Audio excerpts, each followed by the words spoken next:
Welcome to Monday Motivations. It's Corry Mendoza here, and we have our guest today, Marianne and phenomenal friend. She was my business coach back when I was trying to build my little baby practice, and you have just helped me so much over the years. Like, I'm so thrilled to get to share you with anybody that gets this. So those on my blog list or setting up this podcast. So I'm just trying to get back out in the world and share positivity and inspiration. I've been kind of doing it just with one-on-one clients, but I really felt it was time to just get out there. And so I went back to my book I wrote in 2011.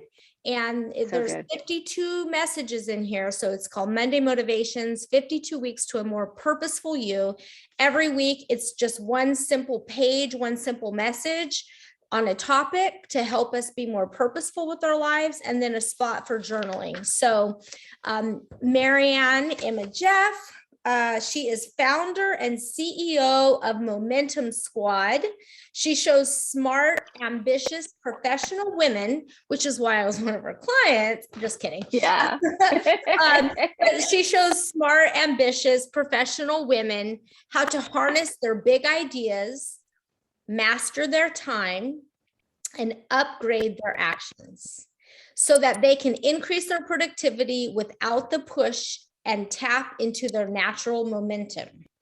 So anybody ready to challenge themselves to deliberately disrupt reality and create change to reinvent your relationship with productivity, master your time, and upgrade your actions? It's time to turn up the volume on your passion and excitement and look beyond now into what's next as you think big, start small, and own your momentum with ease, flow, and satisfaction every day. So Marianne, she is the Get It Done Diva. She's going to help you do just that. And we are so excited to get to talk to you today about perspective. So perspective. Page 15. And vision and perspective. Yep. So tell me, what did you think? What did you think about this topic? Well, first of all, thank you, Corry. I really appreciate you inviting me to be a part of this. I always am in awe of what you're doing, of your authenticity, your truth, the way that you see through things, and you see very clearly, and you're able to communicate things in a very clear way. So it's really an honor to be doing this podcast with you. Thank you so much, Corry. So in terms of perspective and vision, first, honestly, what I'd like to do is define for myself, for those of you who are listening, perspective and vision, because they're two very different things. And I want to make sure that as I'm talking about each of them, everybody's understanding what I'm meaning. I'm a real stickler for words, because I think any word, whether it's love or it's software, it doesn't matter what the word is, we all have a different perspective on what that word means to us. So if I look at, let's say, perspective to start with, perspective for me means to be reactive. It's how we choose to see a situation, an object, or an experience. And there'll be some kind of stimulus usually in terms of perspective. It could be a person, a place, or it could be a project. It could be anything that is the stimulus for us to have this reaction, which is perspective. And what I mean by that is a really simple example is if you walk around the corner and you witness a car accident, depending on where you're standing, you're going to have a different perspective of that car accident. What you bring to that moment, whether you've been in a car accident, whether you're feeling well that day, whether you're standing in a slightly different spot, is going to make the perspective that you have in that moment different than the person even standing next to you. And I feel like perspective is something that is fluid. It's very fluid. It can change, and it requires an object or an experience to have a perspective about. So that's what I mean by perspective. Does that make sense, Corry? Yeah. No, I love that you're coming at this right from the get-go. Like, hey, wait, let's get clear what is perspective. And I agree with you entirely, because our perspectives can change over our life. They do change, but from just moment to moment. Yeah. So I like what you're saying. There's an essence of reactivity that is part of this topic of perspective, because it's quick. But it's like a knee-jerk reaction a lot of times. You know, it might be part of the beliefs we have. There's a lot of stuff that can be a part of that. Now, if we look at vision, right?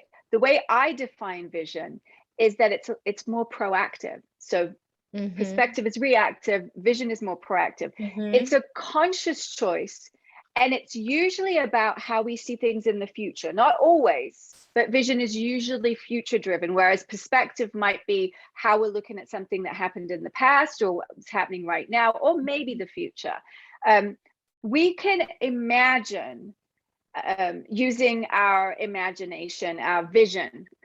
The word vision and imagination, pretty much the same thing for me, right? Yeah. So we can imagine in your mind how it might feel to go on vacation. That's us using our vision. We're looking at the future. We're looking at, oh, you know, we might have a vision that it's a really crappy vacation. We have the perspective that in the past we've had crappy vacations, but we can see in the future. And oftentimes when we're thinking about things, it does tend to have usually a more positive slant when we're talking about vision, whereas perspective could go kind of either way, tends to verge more on the negative. Well, I want to interrupt real quick. Yeah. So our perspective will fuel what type of vision we are able to create or imagine. So like, let's say, and I do find this, even I've been using your 90-day playbook, which we'll talk about in a bit, but if I'm trying to plan or visualize my future, but I'm in a negative perspective, it's going to limit what I can imagine. Yes, it does, which is, and I'm going to give you in a minute my favorite way, the most pivotal way to use vision to avoid that as much as possible. Love it. But let me give you kind of the usual ways that people are used to thinking about vision, right? Most people are used to thinking about doing a vision board, or thinking in terms of daydreaming, going on a guided meditation, or playing a movie in your mind. So more visual. People think of vision as being very visual. This is the house that I want to buy. This is the partner that I want. And I'm going to create a vision about it. And I'm going to start with the catalyst, the inspiration being pictures. But there's a lot of different ways that we can actually do visioning, or use vision as a tool to really create some change and momentum in our lives. And one of the ways I like to do vision, it's not the best way, but it is one of my favorite ways, is to use numbers. Like if I'm figuring out pricing or packages for a product or a service that I've got coming up, or if you were maybe figuring out kind of budget or things that you wanted, I find doing a little very simple, I'm not going to be doing calculus or anything like that, but a little simple math on the page, scribbling some numbers down, allows me to begin to breathe life into what I'm imagining. And I know from working with you in the past, Corry, that you do like a little bit of the nuts and bolts in that too. And I want to bring that up because a lot of people think that vision has to be this, you know, kind of visual or intangible, and it can be very logical nuts and bolts, but it's how you approach it. It's the playfulness that you bring to it. So when you're playing with some numbers with a little bit of math, that can do it. You can use other senses. You can use your sense of smell, your sense of taste, and use that to trigger some vision and different ways of approaching vision. And words, I think a lot of people are familiar with journaling and doing words, all really good ways to approach vision as a tool to create a more purposeful and intentional life, or what I like to say, to create more momentum, more ease, flow, and joy in your life. But my absolute favorite way to use vision is to actually step into it emotionally. Yes. So you were Yes. saying that sometimes perspective, the emotion you're bringing to something, can get in the way of you actually being able to open up to some positive vision. But if you start with the emotions of things, it tends to ease the path. And I hate to be so intangible here. So let's bring this down to something that really makes sense so people can get their teeth into what we're talking about here. It's to think of what you want, maybe using one of the other ways to start with. So imagine that I wanted to write a book, right? One of the things that I love setting goals, I love organizing, I love productivity. It's over a decade ago now, I wanted to write a proper book. I'd written and published other books, but I wanted that proper book. And I kept thinking about it and using vision in different ways, maybe seeing it, maybe starting to look at how I might do it. And it wasn't creating much momentum. I just felt like I kept hitting a lot of resistance, putting the brakes on. And it was one of those, oh, I really want to write the book. I really want to write that book. One of those reoccurring goals that just keeps coming up again and again. And then what I did is I started to feel into what would it feel like to have written the book. So letting go of all the how am I going to do this and all of the other ways of visioning, and simply feeling my way forward into what will it feel like to have written the book. Emotionally, will I feel confident? Will I feel courageous? Will I feel clarity? Will I feel that I am being creative? And will I feel like I'm in a place of truth, that I'm expressing myself? And can you see, when I'm just saying these words, whoo, my engine gets revved up more than if I'm putting more detail on them. Because sometimes when we're putting more of that detail with that picture or that exact written description of how much money we want to make, the problem is the BS meter in our heads is set off. The alarm goes off and it's like, yeah. And then all of that perspective, that old way of looking at things, can get activated, and it actually prevents us from moving forward. But if we really tune into, I'm going to feel this way, and it will feel like this, and it will feel like this, and it will feel like this. There's other times already right now in this moment where I'm feeling confident, I'm feeling playful, I'm feeling creative. So these aren't such a big leap for me, and it makes it so that I'm able to activate vision more.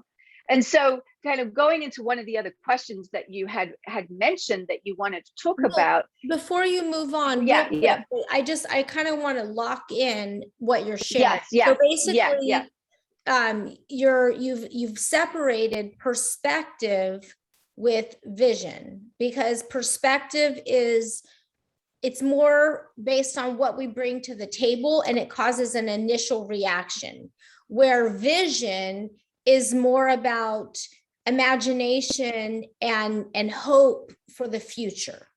So yes.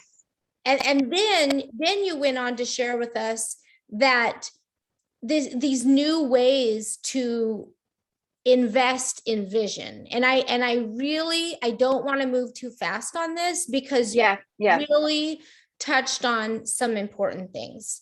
I love, like, a lot of people listening, they watch The Secret, or they get vision boards, and it's like, that's great, that's cool, definitely do that. But then you added, part of your vision can be numbers, facts, more of that logical aspect of it. But then that third piece you brought, I'm certainly going to walk away with that, is to spend more time feeling into what would it feel like. And I really think that if we give ourselves that liberty to go there, more clarity will come for the visual image. Yes. Would you agree? Yes. A shorthand way of thinking about it is to feel your way forward. You're feeling your way forward. Okay, well, what would that feel like? And, I'm a huge fan. You mentioned like the 90-day playbook that I have. I really love thinking in terms of 90-day chunks of time. I love that too. And so one of the things in there is a 90-day plan. And I love I love bridging the gap between the feelings and then the logic, and Yeah. bringing those two things together. And you can create a 90-day plan. This is the big goal I want. These are the projects I'm going to work on. But then what I have my ladies do is I have them write a vision statement for the 90 days based on that information. So now we're using writing as a tool for vision. Mm-hmm. And they'll write down as if it's already happened, using some of their power words, some of those words that really mean something deep to them within the vision statement. Mm-hmm. And what I find is then when I get them to read it out loud, it's like when you're looking for that perfect dress and you're shopping and you try dresses on, you don't know till you take it off the hanger if it's going to be right. You put it on and it's the way it feels and the way it looks, and it all comes together, and you know that is the right dress. Well, a vision statement and reading that out loud, it's like trying on the goals that you're gonna, I mean, let's be honest here. And I'm guessing anyone that's watching, you're go-getters. It's why you're watching something like this. Yeah. And so you're wanting to and are willing and able to invest time and energy in what it is that you want. We don't want to put the train on the wrong track. Right. And so this extra step of doing this vision statement is a way for you to, yes, it's words, but when you say the words out loud, you can feel how it will feel, and your BS meter will go off, and you'll realize I need to adjust that goal, and I need to eliminate that goal. I need to use different words here. And you can create this winning environment for yourself, just like you would by trying on the clothes, and then maybe having it, oh, it just needs adjusting just here, or I need it in a slightly different color. So but it is about that feeling. It's about approaching goal setting, creating change. You know, I'm talking about goal setting, and I know what really is important to you, Corry, is about people living a more purposeful and intentional life. And I believe that change is critical in order to do that, whether we call it intentional and purposeful, whether we call it momentum, which is ease, joy, and flow for me, whatever words we use for that. It means that where we are is not where we want to be. And in order to get to where we want to, some kind of change. Now, wanting change doesn't mean there's anything wrong with us. The women that I work with, as I said, they're smart, ambitious women. They're doing great things in the world. Change is also really that upgrading, more intentional, more purposeful living. Well, and so as you were talking, like I got emotional because I'm thinking about how powerful would it be for freshmen and college students, like when you were talking about the train being on the wrong track, like spending time feeling. So say their goal is to become an attorney, or how many people get degrees and then they don't use them, or they're in their career, they feel stuck. And that's where I feel like you and I have always aligned, is that permission, that encouragement, that provocation to have the courage to admit the truth to ourselves. Right. And so it's funny because I did your SWOT analysis. I'm doing that. And our viewers don't know what this is. So can you just do like a 30-second, like, what is this? And they get it? Not a sales pitch, but we keep talking about it. So. So it's like we're leaving them out or something. So it's a planner. It's a planner where you plan your week, you plan your month. It's got daily pages. On the surface, it's just a regular planner. But what's different about this, what I call the Momentum 90-Day Playbook, is because the emphasis is on playing in here, and the emphasis is on feeling. So what you're going to notice in here, which you probably won't find in a regular planner, is on the daily pages, you're going to see that it's going to ask you, right now, I feel ... And so it's reminding you to constantly be checking in with how you're feeling. And on the week, as we look at the week, you're gonna find the same thing. How are you feeling? And what are you appreciating? What are you grateful for? So a lot of the planner is built around those questions in it, so you can get curious and you can check in with yourself, rather than just going, I want this goal and I'm going to do it this way, and this is how, and that's pushing. So my whole stance is productivity without the push. We don't need the push. We achieve more when we stop pushing. The example I shared about me writing the book, when I was pushing the book, nothing was happening. When I felt into the book, you know what happened, Corry? Less than 3 weeks to write, to publish, and to hit #1 on Amazon. Less than 3 weeks. That's the kind of momentum we create when we feel our way into things, and then we tap into our natural momentum. Now, I'm not saying that there wasn't information I was gathering, things I was learning, experiences that were happening that contributed to that. That did not happen in that 3 weeks. But really, the gist of it really happened in 3 weeks. And the reason I'm so passionate about this, Corry, is because one of the most pivotal things that's happened, and the biggest change that's happened in my life, is when I quit drinking. Because I mean, I started drinking when I was 8 or 9 years old. And by the time I was in my 20s and 30s, I was just a really high functioning alcoholic. I was drinking 2 liters at least a day of red wine. And just not feeling like I was living an authentic life. There was this secret that I was hiding. I was projecting that I was this powerful leader, that I was all about truth and authenticity. And then here I have this dirty little secret, and I'm really having to work hard to hold everything together. And I'd done, gone a year without drinking. I'd done worked the program here and there, and done other things to work at quitting drinking. But nothing was able to feel right, because it wasn't until, and the shift for me was that I felt like every time I looked at giving up drinking, just in the language right there is the clue. It was giving something up. I was approaching my 40th birthday at the time. I can't have champagne for my 40th birthday. Now, to me now, that feels like, who gives a damn, right? Yeah. But at the time, it encapsulated the emotion, the feeling of fun, of celebration, of reward.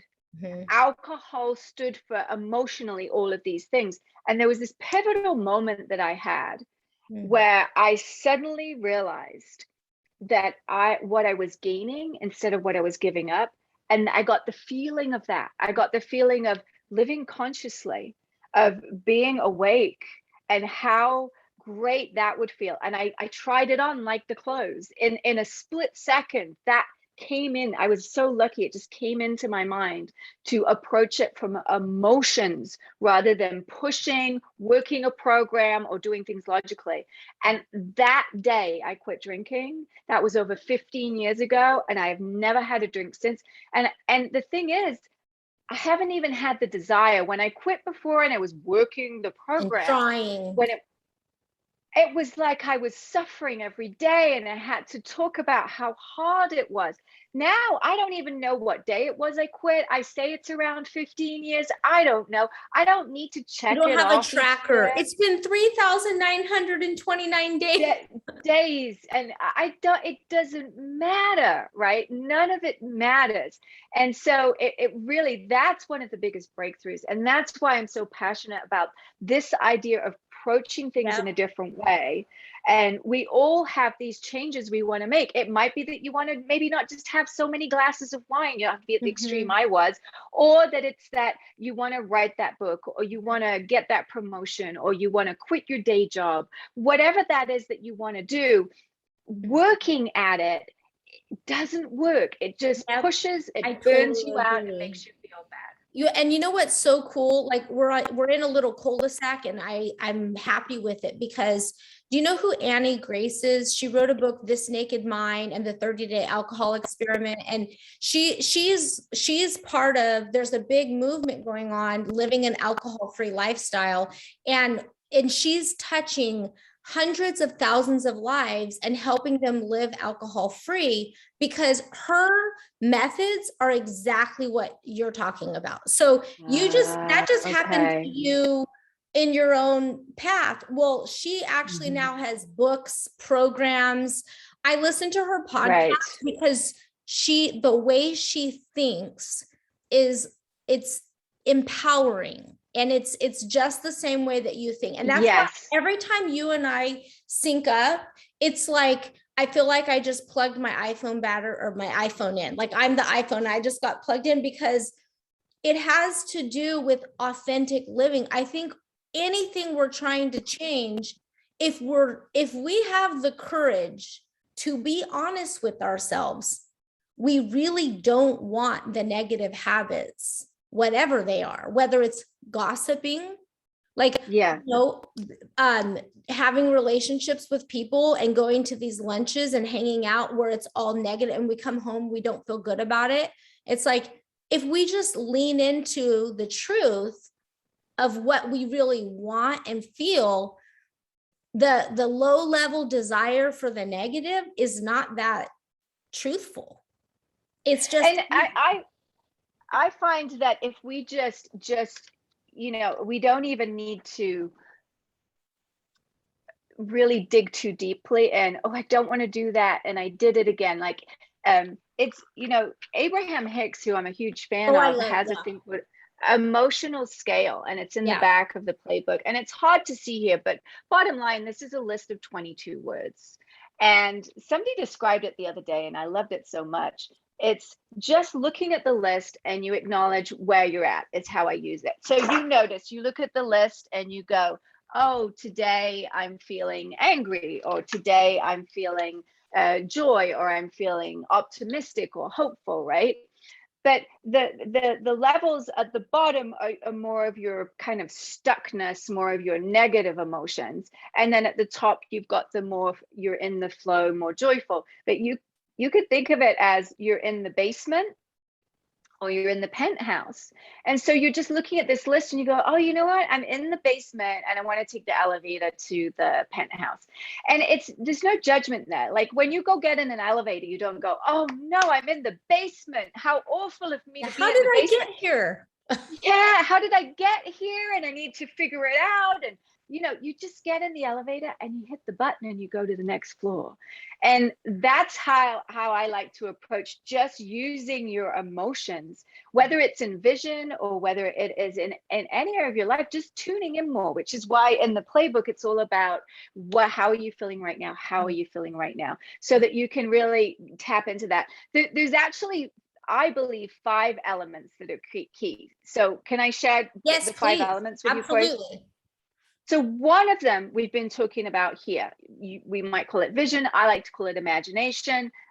Think of that as an on-ramp to owning your momentum, to owning being in a state of ease, flow, and joy. You can use vision. We've described how you can do that a little bit today to get to that place. But there's 4 other ones, and it doesn't really matter which one you use when.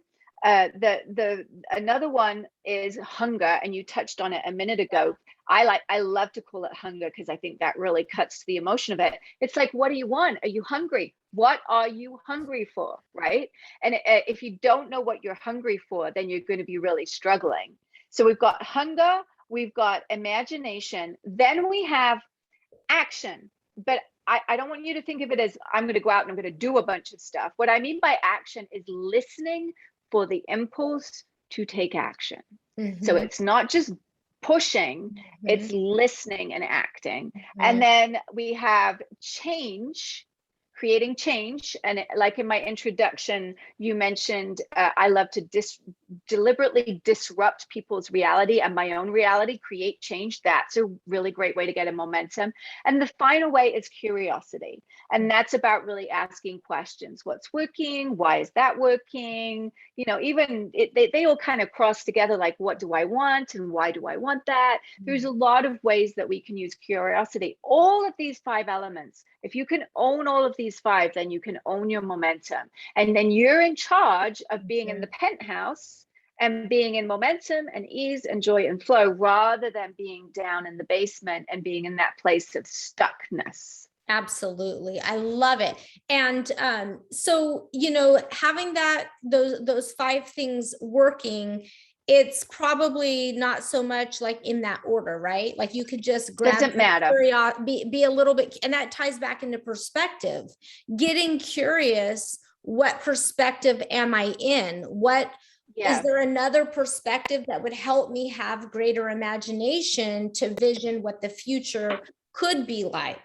I like the perspective I use, and you and I worked a lot with this. And then in the coaching work that I do, it's like future self, but what would my 90-year-old self, how would my 90-year-old self look at this thing that's keeping me up at night?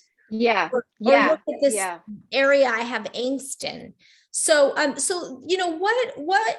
is the advice that you would give yourself and others concerning this topic? Like, if you could just sum it up into like a sentence, one nugget of advice. I have 3 little things that I just keep in mind that are really helpful for me. They're like, I call them my agreements. These are my top 3 agreements that I make with myself, and they help me with all of these things. So the first one is, don't rush and push. Nothing good ever comes out of it. And it's all about that mentality where you're just pushing. And it's easy. These 3 things, I say these 3 things because these are easy. You can apply them anytime. Oh, I'm rushing and pushing. And I think that's going to create more, but it's going to create less. So don't rush and push. The second one, sometimes it's hard to admit this one, and it may be true for all of you, it may be not, but I know for me, I have to keep reminding myself I have nothing to prove to myself or anyone else. I have nothing to prove, because when I'm in the state where I'm doing things, it can cloud my vision, it can cloud my perspective. If I am trying to prove myself, and the way to check with that is just to take a second, take a beat and go, why am I about to say that? Or why did I say that? Or why am I doing that? Or why am I going to this event? Or why am I saying, yes, let's get coffee? Or why am I think time, why, a lot of times it's proving ourselves. Yeah. And so if I ask you just start asking yourself, why? Am I trying to prove something here? Because I don't need to.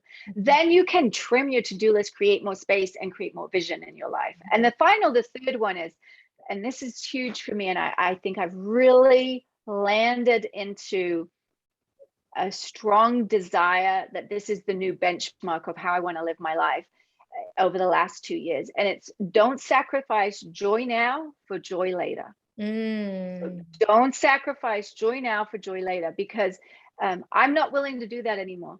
I'm not willing to get my butt into gear, burn myself out, end up in bed for 6 months because I'm really sick, because I wanted to accomplish X, Y, or Z. I'm not even willing to tolerate sitting and my leg falling to sleep, or fog on my glasses, or what. I've really upgraded how I feel about this. So those 3 things are, don't rush and push. You have nothing to prove to yourself or anyone else, and don't sacrifice joy now for joy later. That, I feel like, are the 3 things are really great agreements to make with yourself that will help you with all of this and more. Absolutely. Oh my gosh. I can't believe we've like blown through our whole time together. I mean, you're just like a dynamite. I hope everybody's super inspired. If anyone wants to get a hold of you, you work with women entrepreneurs, right? And what was that thing you said? And professional women. I like what you said, trim. What was it? You said something about right at the end about trimming your to-do list. To-do list. Yeah. I like creating space. Yeah. It's a big part of what I do. Yeah. Yep. And so let's see, people can get a hold of you at let's see, there's a website which we will post in here, but it's momentumsquad.com/reboot. Yes, there's a little free program. This is a free program. Yeah. So I'm really excited to share that with people that want to reboot, get a taste of some of this stuff in here. I mean, I'm just getting started. Thank you so much for sending this to me. I am already feeling the effects of it. So Mary, Emma, Jeff, and thank you so much. And you're welcome. And in the reboot, just so that they know, they're going to get be reminded about those 3 things I just mentioned, and they'll be walked through creating a 90-day power plan. So that's really great little program. Thank you so much for having me, Corry. It's Thank such a you. pleasure to just feel the energy of us being together and collaborating. Thank you. Awesome. Thank you.